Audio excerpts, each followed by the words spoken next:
अभी हमने इस लेज़र लाइट की सहायता से प्रकाश का अपवर्तन इस कांच के गुटके से देखा। इस कांच के गुटके में ये दोनों पृष्ठ एक दूसरे के समांतर हैं, यानी कि जिस पर प्रकाश अपतित हो रहा था वो फलक और जिससे प्रकाश निर्गत हो रहा था ये दोनों फलक एक दूसरे के समांतर हैं। अगर प्रकाश के मार्ग में ये कांच का गुटका नहीं होता तो प्रकाश सीधे सीधे अपने रास्ते पर सरल रेखा में गमन कर जाती, लेकिन इस कांच के गुटके के कारण वो सीधे उस रास्ते पर नहीं गई बल्कि अपने मार्ग से विचलित हो गई। और इस प्रकार का रास्ता हम लोगों को इस कांच के गुटके में देखने को मिला। यहाँ पर PQ आपतित किरण है जो कि इस कांच के AB गुटके के AB फलक पर आपतित थी। Q यहाँ पर आपतन बिंदु है और I यहाँ पर आपतन कोण। ये कांच के गुटके ABCD का दूसरा फलक भी है CD, और ये प्रकाश की किरण यहाँ पर अपवर्तन के पश्चात इस R बिंदु पर फिर से आपतित हुई और इस कांच के गुटके से RS किरण के रूप में वापस वायु में निर्गत हो गई। यहाँ पर हम देखें तो एंगल NQR अपवर्तन कोण है, मतलब ये प्रकाश अपने मार्ग से विचलित हो गई है। अगर ये कांच का गुटका नहीं होता तो ये इस मार्ग से सीधे सीधे आगे बढ़ जाती और ये यहाँ पर I-R विचलन हमको प्राप्त हो रहा है केवल इस कांच के गुटके के कारण। यदि हम इस कांच के गुटके के AB फलक को देखें तो आपतन बिंदु पर खींचा गया लंब कहलाता है अभिलंब, जिसे हमने MN से दर्शाया है, और वैसे ही CD फलक पर R बिंदु पर खींचा गया लंब यानी कि M' ये भी कहलाता है अभिलंब। यहाँ पर ये दोनों ही अभिलंब एक दूसरे के समांतर हैं क्योंकि AB और CD फलक एक दूसरे के समांतर हैं, इसलिए यहाँ पर कोण N, Q और R और दूसरा कोण Q, R और M' ये दोनों ही बराबर होंगे, यानी ये दोनों ही R होंगे। निर्गत कोण N, R, S को हमने दर्शाया है E से। अब यहाँ पर हम स्नेल का नियम अप्लाई करें। स्नेल के नियम के अनुसार किसी भी माध्यम का अपवर्तनांक किसी दूसरे माध्यम के सापेक्ष, यानी कि हम यहाँ पर कांच का अपवर्तनांक लेंगे वायु के सापेक्ष, इसे दर्शाएंगे A म्यू G से। ये बराबर होगा sin I अपॉन sin R के। इसी प्रकार पृष्ठ CD के लिए हम स्नेल का नियम लगाएं तो यहाँ पर प्रकाश की किरण कांच से वायु में प्रवेश कर रही है, यानी कि वायु का अपवर्तनांक कांच के सापेक्ष G म्यू A बराबर होगा sin R upon sin E। इन दोनों ही समीकरणों को गुणा करें तो हमें मिलेगा A mu G into G mu A बराबर sin I अपॉन sin R into sin R upon sin E। प्रकाश की उत्क्रमणीयता के सिद्धांत के अनुसार हम जानते हैं कि एक माध्यम के सापेक्ष दूसरे माध्यम का अपवर्तनांक इंटू दूसरे माध्यम के सापेक्ष पहले माध्यम का अपवर्तनांक ये बराबर होता है 1 के, इसलिए हम A mu G into G mu A बराबर लिखेंगे 1 और ये समीकरण बन जाएगा sin I अपॉन sin E बराबर 1। यहाँ से sin R और sin R हम कैंसिल कर देंगे। इस प्रकार हमें यहाँ प्राप्त होगा sin I बराबर sin E, और जब दोनों ही कोण की जिया बराबर है तो दोनों कोण भी बराबर होंगे, इसलिए हम लिखेंगे I बराबर E। ये हमारा पहला समीकरण। मतलब यहाँ पर जो आपतन कोण है और निर्गत कोण ये दोनों एक दूसरे के बराबर हैं, और ये किस स्थिति में संभव है? जब दोनों ही किरणें एक दूसरे के समांतर होगी। इस प्रकार हम कह सकते हैं कि यदि कांच के गुटके में अपवर्तन होता है, इस कांच के गुटके के दोनों ही अंतर पृष्ठ एक दूसरे के समांतर होते हैं, इसीलिए जो आपतित किरण होती है वो निर्गत किरण के भी समांतर होती है, यानी कि PQ समांतर होगी किरण RS के। इसका मतलब जब कांच के गुटके में प्रकाश की किरण प्रवेश करती है तो वो अपने मार्ग से विचलित होती है, यानी कि बस थोड़ा सा शिफ्ट हो जाती है। उसकी डायरेक्शन वही रहती है, पर उसके मार्ग में थोड़ा सा विस्थापन हो जाता है, और इसी विस्थापन को हम कहते हैं पार्श्विक विस्थापन, यानी कि लेटरल डिस्प्लेसमेंट या लेटरल शिफ्ट। ये लेटरल शिफ्ट कितना होगा, यहाँ पर हम देखें RS ये निर्गत किरण है, और ये PQ किरण जो सीधे जा रही थी, इन दोनों के बीच का परपेंडिकुलर डिस्टेंस यानी कि लंबवत दूरी, तो हम इसके लिए R से एक लंब खींचते हैं इस अपतित किरण PQ के डायरेक्शन में, ये दूरी होगी D, और यही इस स्थिति में पार्श्विक विस्थापन यानी कि लेटरल शिफ्ट होगा। इसे हम दर्शा रहे हैं D से, और इसका मान हम ज्ञात करेंगे कि पार्श्विक विस्थापन कितना होगा। इसके लिए हम सबसे पहले समकोण त्रिभुज देखते हैं RQN। इस RQN में यहाँ पर हम देख रहे हैं एंगल है R। यदि हम इस R एंगल का कॉस लें तो कॉस R बराबर होगा आधार बटे कर्ण। यहाँ पर आधार है NQ और कर्ण है QR। जितना NQ है उतना ही AD है, यानी कि इस कांच के गुटके की चौड़ाई, माना कि इस कांच के गुटके की चौड़ाई को हम T से दर्शा रहे हैं, तो यहाँ पर हम लिख सकते हैं cos R बराबर AD अपॉन QR, और AD के स्थान पर हम लिखेंगे T अपॉन QR। तो इस प्रकार हमारे पास समीकरण होगा QR बराबर T अपॉन cos R। इसे हम समीकरण 2 से दर्शाते हैं। यदि हम इसे चित्र में दूसरा समकोण त्रिभुज देखें जो कि है QLR, इस समकोण त्रिभुज में यहाँ पर कोण दिख रहा है I माइनस R जो कि विचलन बता रहा है। साइन I माइनस R बराबर होगा, साइन किसी भी कोण का होता है लंब बटे कर्ण, तो यहाँ पर लंब है RL और कर्ण है QR। ये जो RL है ये शिफ्ट है, ये लेटरल शिफ्ट है जिसे हमने D से दर्शाया था। इस प्रकार हम लिख सकते हैं साइन I माइनस R बराबर D अपॉन QR, और यहाँ से D बराबर हमें प्राप्त होगा QR sine I minus R। QR का मान समीकरण 2 में ऑलरेडी मौजूद है, इसका मान यहाँ पर रखने पर हमें प्राप्त होगा D बराबर T upon cos R into sine I minus R। अब यहाँ पर हम एक विशेष स्थिति लेते हैं जहाँ पर हमने अपतन कोण का मान बहुत ही कम लिया है, यानी लगभग 0 के। यदि अपतन कोण का मान बहुत कम है तो अपवर्तन कोण का मान भी बहुत कम होगा, लगभग 0 के बराबर। तो यहाँ से साइन I माइनस R बराबर हो जाएगा I माइनस R, क्योंकि हम जानते हैं साइन 0 बराबर 0 होता है। वैसे ही कॉस R का मान हो जाएगा 1, क्योंकि कॉस 0 बराबर होता है 1। अब ये मान इस समीकरण में रखने पर हमें मिलेगा D बराबर T I माइनस R। यदि इस ब्रैकेट के बाहर मैं I कॉमन लेती हूँ तो मुझे मिलेगा D बराबर T I। फर्स्ट टर्म में तो I था, हमने 1 लिखा, सेकेंड टर्म में I नहीं है तो हम इसको I से डिवाइड कर देंगे ताकि जब I अंदर वापस मल्टीप्लाई हो तो ये कट जाए और हमको वापस R टर्म ही प्राप्त हो।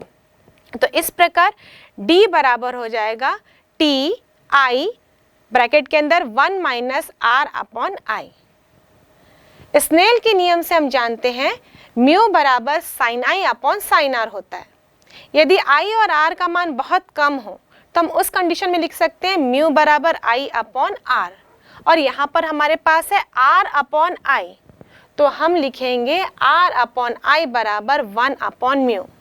तो इस प्रकार ये समीकरण बन जाएगा D बराबर T I ब्रैकेट के अंदर 1 माइनस 1 अपॉन म्यू, और ये समीकरण दर्शाता है लेटरल शिफ्ट यानी कि पार्श्विक विस्थापन को।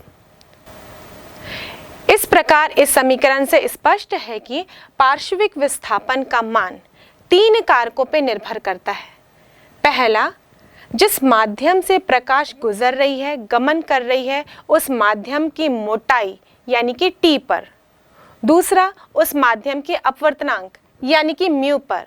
और तीसरा, उस माध्यम से बनने वाले अपतन कोण यानी कि I पर। इन तीनों का मान यदि अधिक होगा तो पार्श्विक विस्थापन भी अधिक होगा।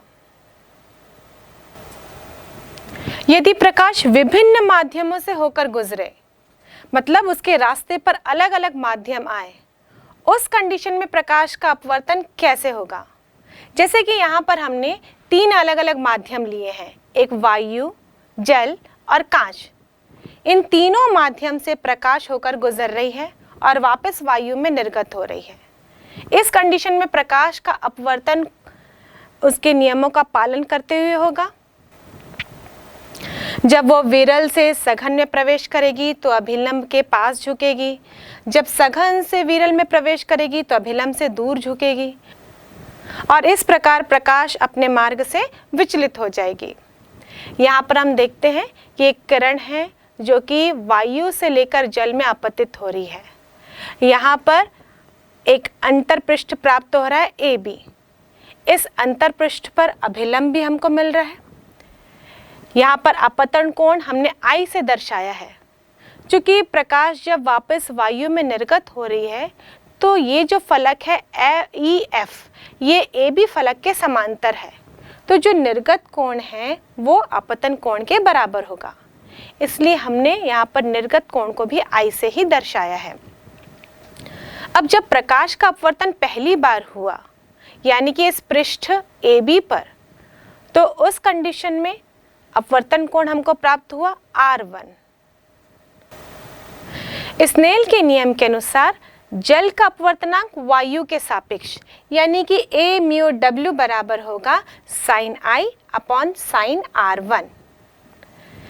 जब प्रकाश आगे इस जल में गमन करती हुई कांच में प्रवेश करेगी, यानी कि इस CD अंतरापृष्ठ में इसका फिर से एक बार अपवर्तन हो रहा है। यहाँ पर हम देखें कि ये जो 2 अभिलंब खींचे गए हैं पृष्ठ AB और CD पर, ये दोनों एक दूसरे के समांतर होंगे क्योंकि अंतरापृष्ठ AB और CD भी एक दूसरे के समांतर है। इसलिए ये दोनों कोण बराबर होंगे, जिसको हम लोग R1 से दर्शाएंगे। अब यहाँ पर जो कोण R1 है ये पृष्ठ CD के लिए अपतन कोण की तरह कार्य करेगा, जिसका अपवर्तन कोण हम यहाँ पर लेंगे R2। और इस प्रकार यदि हम कांच का अपवर्तनांक ले जल के सापेक्ष, क्योंकि यहाँ पर प्रकाश की किरण जल से कांच में प्रवेश कर रही है, तो इसे हम दर्शाएंगे W म्यू G बराबर sine R1 upon sine R2 से। अब प्रकाश कांच में गमन करती हुई वायु में प्रवेश कर रही है और यहाँ पर भी अंतरापृष्ठ EF में हमने एक अभिलंब डाला है और ये अभिलंब भी पृष्ठ CD के समांतर होगी, क्योंकि पृष्ठ CD और EF भी एक दूसरे के समांतर हैं। तो यहाँ पर ये दोनों कोण भी बराबर होंगे, इसलिए हम दोनों को किससे दर्शाएंगे? R2 से। ये R2 कोण पृष्ठ EF के लिए अपतन कोण की तरह कार्य करेगा, जहाँ पर अपवर्तन के पश्चात इसका अपवर्तन कोण हो जाएगा I। तो यहाँ पर यदि हम कांच के सापेक्ष वायु का अपवर्तनांक लें यानी कि G म्यू A लें, तो ये होगा sine R2 upon sine I। इन तीनों समीकरणों को गुणा करने पर हमें मिलेगा A mu W into W mu G into G mu A बराबर sine I upon sine R1 into sine R1 upon sine R2 into sine R2 upon sine R1। यहाँ पे साइन I कैंसिल हो जाएगा, sign R1 cancel हो जाएगा और sign R2 से cancel हो जाएगा, तो हमको प्राप्त होगा 1, यानी कि A mu W into W mu G into G mu A बराबर होगा 1। आगे A mu W into W mu G बराबर हम लिख सकते हैं 1 अपॉन G म्यू A। हमने पक्षांतर कर दिया, G म्यू A को हम इक्वल टू के राइट साइड ले जा रहे हैं।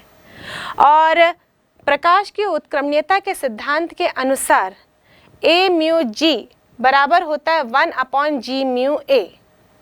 तो हम यहाँ पर A म्यू G लिखेंगे 1/g/a के स्थान पर, और ये समीकरण बन जाएगा a/w इंटू w/g बराबर a/g। अब w/g बराबर होगा a/g अपॉन a/w, यानी कि यदि हम कांच का अपवर्तनांक पानी के सापेक्ष निकालते हैं तो हम कांच के अपवर्तनांक की तुलना वायु से करते हैं और पानी के अपवर्तनांक की तुलना वायु से करते हैं और इन दोनों का अनुपात निकालते हैं। यानी कि किसी एक माध्यम के सापेक्ष दूसरे माध्यम का अपवर्तनांक बराबर होता है दूसरे माध्यम के निरपेक्ष अपवर्तनांक और पहले माध्यम के निरपेक्ष अपवर्तनांक के अनुपात के। इस प्रकार हम लिख सकते हैं 1/2 बराबर μ2 अपॉन μ1। इसी समीकरण को हम कई और रूपों में भी लिख सकते हैं, क्योंकि कॉम्पिटिटिव एग्जाम में न्यूमेरिकल्स अलग अलग रूपों में दिए जाते हैं, तो इनको हम कैसे चेंज कर सकते हैं देखते हैं। हम जानते हैं 1/2 बराबर होता है स्नेल के नियम से sin i अपॉन sin r, और ये बराबर होता है μ2 अपॉन μ1 के। तो इसका मतलब μ1 sin i equal to μ2 sin r। और हम ये भी जानते हैं अपवर्तनांक 1/2 बराबर होता है v1 अपॉन v2, यानी कि पहले माध्यम में वेग अपॉन दूसरे माध्यम में वेग का अनुपात, और ये बराबर होता है μ2 अपॉन μ1 के। तो हम लिख सकते हैं μ1 v1 इक्वल टू μ2 v2। तीसरा हम ये भी जानते हैं 1/2 बराबर होता है v1 upon v2 equal to sin i अपॉन sin r। तो हम यहाँ से एक और सूत्र भी लिख सकते हैं v1 sin r equal to v2 sin i। इस प्रकार अलग अलग सिचुएशन में न्यूमेरिकल सॉल्व करने के लिए हम लोग कई अलग अलग फॉर्मूले का इस्तेमाल कर सकते हैं। हमारी डेली लाइफ में हमारे आसपास प्रकाश के अपवर्तन के कई उदाहरण हैं। जैसा कि हमने पहले देखा कि बीकर में भरे हुए पानी में यदि पेंसिल को डुबाया जाता है तो वो मुड़ी हुई नज़र आती है। इस कंडीशन में जो प्रकाश की किरण पेंसिल से आ रही है वो पानी से होते हुए वायु में यानी कि हमारी आँखों में पहुँच रही है, और इस कंडीशन में प्रकाश सघन से विरल माध्यम में प्रवेश कर रही है, और जब प्रकाश सघन से विरल माध्यम में प्रवेश करती है तो वो अभिलंब से दूर झुक जाती है। माना कि पेंसिल की नोक C बिंदु पर है। अब यह C बिंदु से निकलने वाला प्रकाश है वो पानी और वायु के अंतर पृष्ठ पर मुड़ जाएगा, वो भी अभिलंब से दूर, और जब वो हमारी आँखों में पहुँचेगा तो ऐसा प्रतीत होता है कि प्रकाश C' बिंदु से आ रही हो, यानी कि उस पेंसिल की नोक जो C बिंदु पर है वो C बिंदु पर ना होकर C' पर हमको नज़र आती है। चूँकि पेंसिल का आधा हिस्सा पानी के बाहर है, इसलिए जो आधा हिस्सा बाहर है वहाँ की से प्रकाश की किरण तो हमारे आँखों में डायरेक्ट पहुँच रही है, पर जो पानी के अंदर वाला हिस्सा है वहाँ से प्रकाश की किरण मुड़कर पहुँच रही है। तो यहाँ पर पेंसिल हमको मुड़ी हुई नज़र आती है। यदि यही पेंसिल पूरी की पूरी पानी में डूबी होती तो ये पेंसिल मुड़ी हुई नज़र नहीं आती, बल्कि इसके स्थिति में थोड़ा सा परिवर्तन हमको नज़र आता, क्योंकि सारे की सारी प्रकाश हमारी आंखों पे मुड़ते हुए प्रतीत होती। तो इस कारण इस पेंसिल की जगह बदल जाती, पर पेंसिल बीच से टूटी हुई या मुड़ी हुई नज़र नहीं आती। इसी प्रकार स्विमिंग पूल को यदि हम खाली देखें तो वो काफ़ी गहरा नज़र आता है, लेकिन जब उसमें पानी भर दिया जाता है तो इसकी तल्ली थोड़ी सी ऊपर उठी हुई नज़र आती है। यहाँ भी प्रकाश का अपवर्तन ही है। प्रकाश यहाँ भी पानी के अंदर से चलते हुए वायु में प्रवेश कर रही है, यानी कि सघन से विरल माध्यम में प्रवेश कर रही है। इस कंडीशन में भी प्रकाश अभिलंब से दूर झुकेगी, और इस कंडीशन में भी अगर हम पानी के अंदर कई अलग अलग बिंदु लें जैसे कि A, B, C, तो A, B, C से निकलने वाला प्रकाश इस पानी के अंतरा पृष्ठ पर जहाँ वायु और पानी मिल रहे हैं वहाँ से वो अभिलंब से दूर झुकेगा, और ऐसा प्रतीत होगा कि जैसे कि प्रकाश A', B' और C' बिंदु से आ रहा हो। और इसी कारण ये स्विमिंग पूल की तली A, B, C के बदले A', B', C' नज़र आएगी, यानी कि थोड़ी सी ऊपर उठी हुई। इसी प्रकार यदि हम एक और उदाहरण लें, यदि एक बर्तन में हम एक सिक्का डाल दें, वो सिक्का हमको दिखाई देगा। अभी वो बर्तन पूरा खाली है, उसमें केवल वायु है, यानी कि प्रकाश की किरण जो टकराकर सिक्के से हमारे आँखों तक पहुँच रही है वो डायरेक्ट सीधे हमारे आँखों तक पहुँच रही है।